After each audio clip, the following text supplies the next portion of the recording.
This is the Global Turf Club with Joshua Cook. We're with Leonard Marlborough, Speed Ratings guru, who has been doing this for many a year. Welcome to the Global Turf Club, Leonard.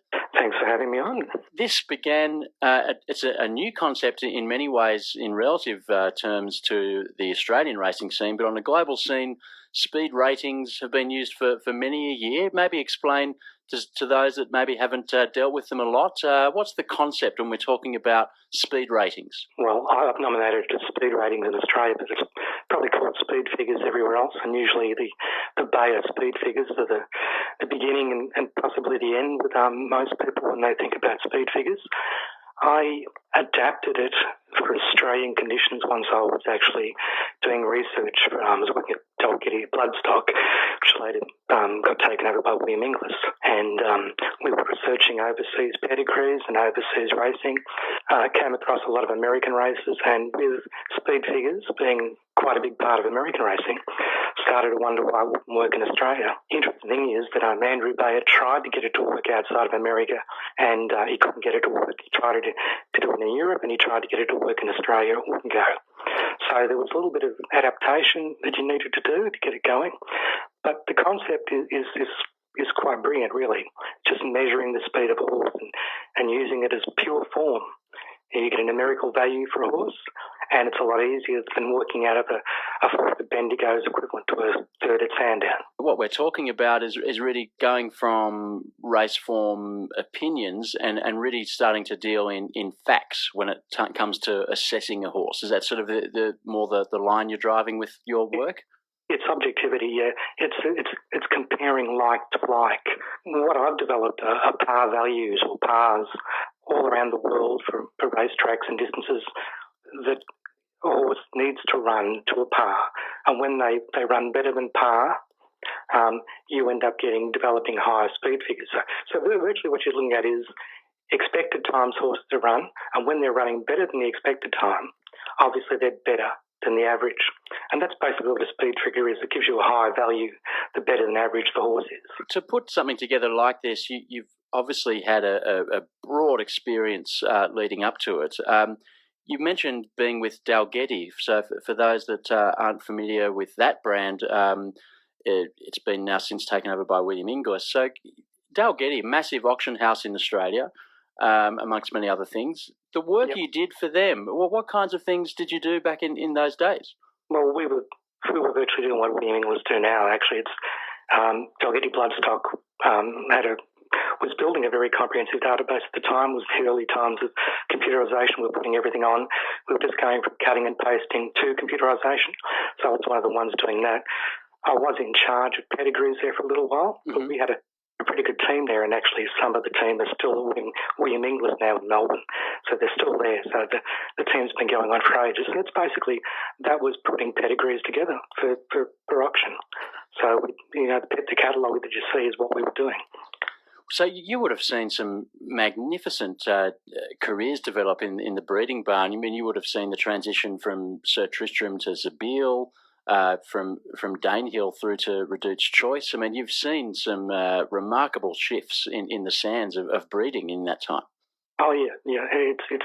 It's an ever-flowing industry. I mean, especially with the early retirement of horses, it's a very quick turnover, isn't it? We get new blood, new vigour into the breeding industry all the time. The funny aspect of it is, though, after coming from that area and studying so hard to actually understand pedigrees, I actually take very little notice of them now when I'm doing the form. It's pedigrees for the sales ring in the auction house to get your price, but once they're on the racetrack, I actually just look at the numbers. Wow. So, yeah, except in some instances you're wondering, I will go back into a pedigree to look at a sprinter to think that will it stretch out to 16? It's going really well at 1200, and you'll do that just to think if it's just happened the first time. But basically, you're looking at the numbers to work on it. It's pure form and it's true form. And it's I've actually found that a lot of horses that we recommend are quite heavily supported, and the clients think, it's big money from the other clients and that. But I actually tell them it's with a speed figure, what you're identifying is what the stable actually knows. When the horse is going really well, it may not be apparent to everybody. Horse might have run a really good second or third, and the speed figure will identify that race in particular as being a peak race, possibly the best race on the program, but nobody will know. The stable does know, though, because the horse is working the place down and racing well. So, yeah, there's often quite a lot of aspects like that involved with it as well. And so I found it fascinating that you throw once the sales ring has been and done, you throw the pedigree page out the window. So to put a hypothetical to you, even a real world example, say we've got the Melbourne Cup coming up shortly. You've got horse A side by, say, Zabeel or Monson or, established staying sire. Let's say horse B is side by Adam. If you had the speed ratings that back it up, you would back the horse side by Adam. Well, if it's been running, actually the speed figure has to be an applicable distance range. Yes. So obviously we're looking at horses 2,400 metres and above.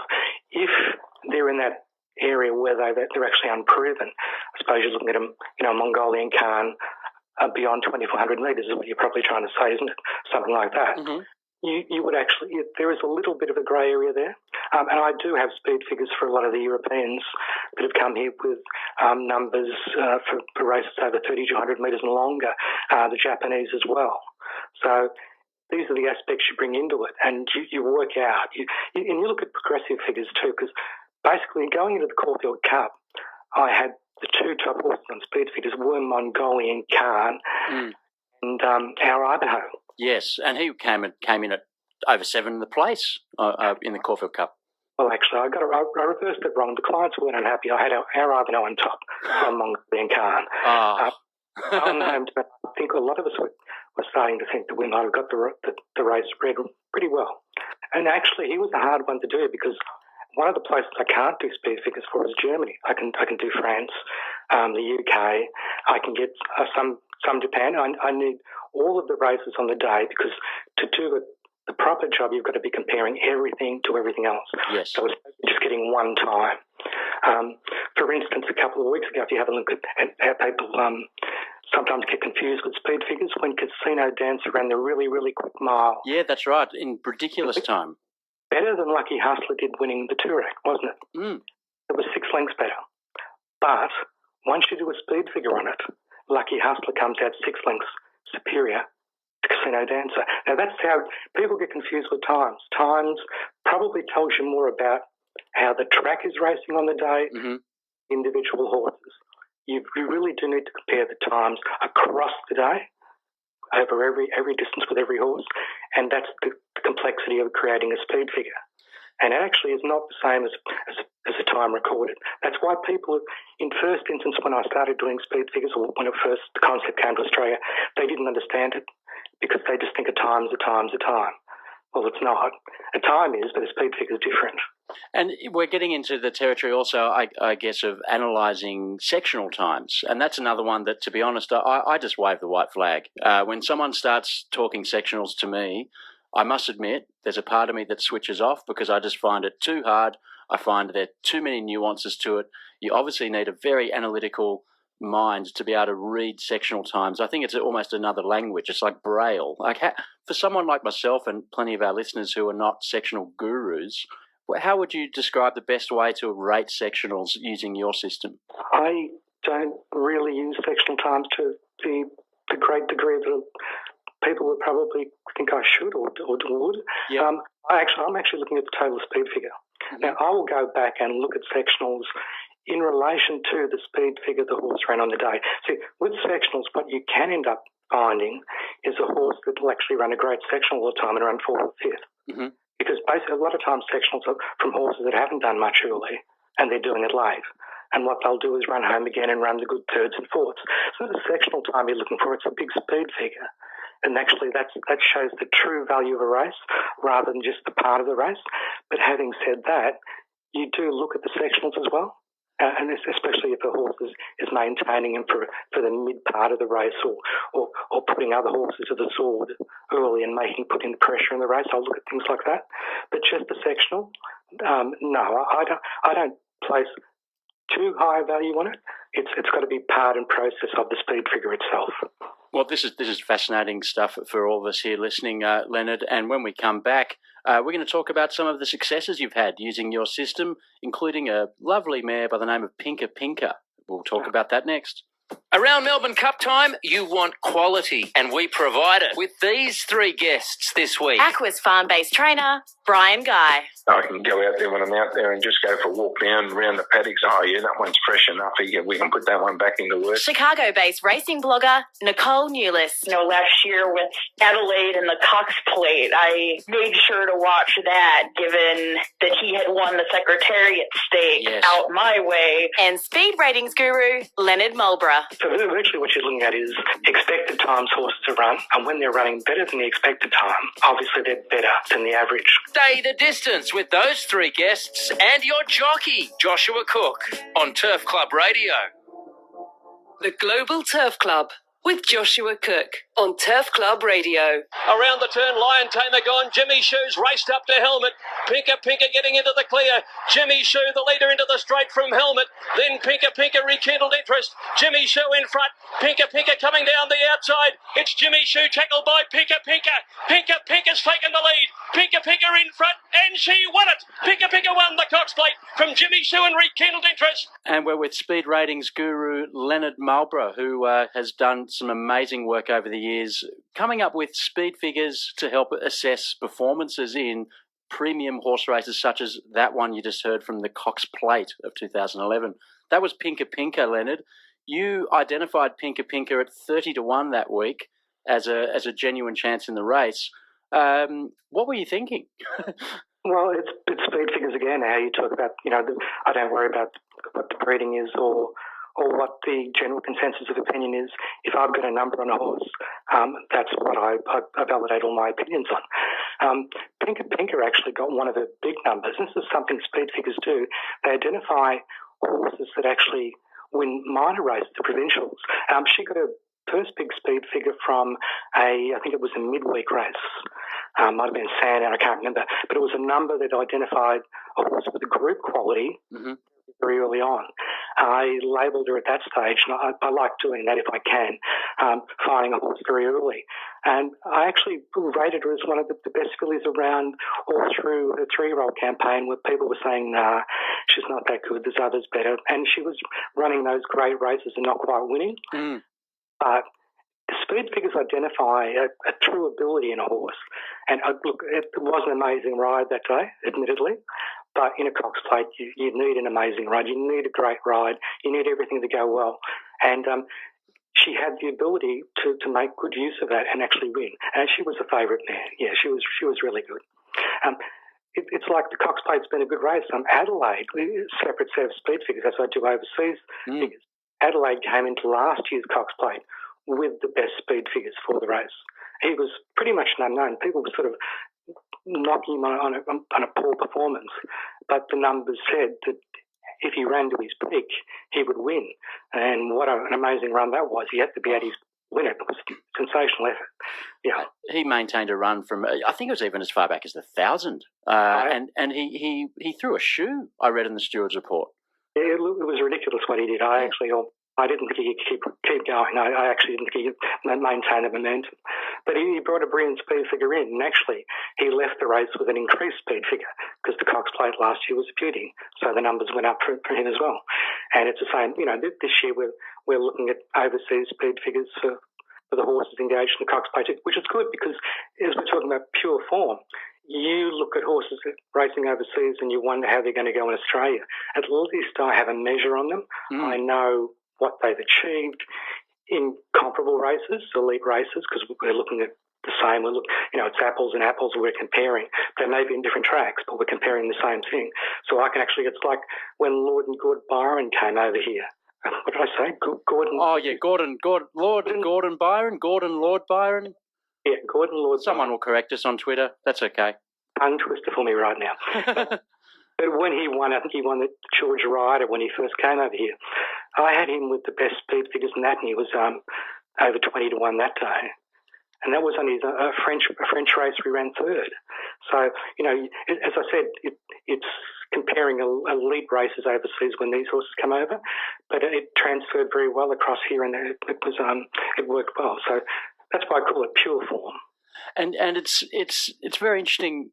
this time of year for many punters, including myself, it's a head scratching time of year where like you say, we're using traditional form guides. We're effectively comparing apples to oranges to plums, to kumquats. I mean, it's just silly what we're trying to attempt to do.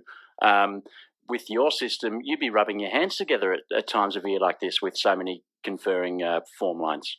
Yeah, I don't like to call it a system, which it's not a system. It's not a you do this and you do that sort of thing. I actually produce a form guide, which is called the Speed Guide. Yes. Which gives everybody the speed figures on the horses. I give recommendations on that. It's like a normal form guide, but it's based on probably the only science in racing we have, which is time, and it's time worked out to a speed figure. So it's science. It's a science-based aspect to horse racing with a form guide. So we're looking at it from a different way, and we are trying to compare apples to apples. That's correct. That's one of the things I even say in the prologue on my website that it's very hard to compare. A Bendigo win to a Sandown midweek second. That's where you scratch your head. You wonder how that holds up. But if you've got a number for both races, then you've got an idea. You've got a starting point and a finishing point. And once you have these speed figures, it's not purely a punting thing that you would use it for. Of course, many prospective buyers of horses would like to have a look at figures, perhaps before bringing a horse in from another country. Are you finding a lot of clients would do that as well? Yeah, I am doing a bit of that, yeah. It's for purchasing for overseas horses because I've actually fairly adept at actually finding the good horses overseas with speed figures. I had a client a while ago and we looked through several horses and I said, no. And then they gave us a rather big name just to test us and I said, yes. But I said, I know you won't get this because it's a test. But that's basically the thing, that I can actually assess the overseas horses quite well. And it can be used if you're wondering about the quality of the field. I have clients that are racing horses, and then they'll look at the noms and they'll look at and just to work out whether actually the field is too difficult for them, whether from a wide barrier that it's worth going ahead with a run and that. So there's many aspects you can actually use it for. Yeah, it's just not straightforward on the race day. It can be assessing a sire. A sire goes to side, you would like your sire to have elite speed figures. I have clients that ask, who are the elite sires, who have actually created the big numbers. So that's another aspect to look at too. It is endless. Once you get your head around the concept of your speed ratings, the applications start to just pile up. It's fascinating. How can we, from people listening all around the world, how can we access your speed guide for those that want to learn more about what you're doing? How do we get your form guide that you do? Well, my company is called Speedratings, speedratings.com.au, and basically what I do, I sell daily speed guides, but most clients prefer to subscribe because the aspect, as even you're learning today about what I'm saying, it's very hard to take it all in one go in one day. So I find that people, once they've had a couple of weeks of looking at it and how it works, they can usually find that the concept works very well for them. And it's not that I don't mind traditional form. A lot of my clients are actually semi-professional punters or professional punters. And what they do is they overlap the speed figures with their own knowledge. So if they've looked at a race and they come up with a horse, and then the speed figure says, yes, that horse is the top rated or has the best speed figures, then they're very confident about going ahead with their bet on it. So that's ways that people use it. But the company is called Speedratings. Fantastic. So for those that want to get that extra analytical edge when it comes to putting together their weekly tips, or even if they've got a horse that they're looking at buying in the future, maybe get Leonard Marlborough at speedratings.com.au to have a look into it for you, because it's some pioneering work that's been going on since the late 80s. It's proven stuff that's working. Thanks so much for being part of the Global Turf Club today, Leonard, and we're just absolutely in awe of the level of work that you're doing. It's just fantastic. Thanks so much. Thank you. It's been a pleasure.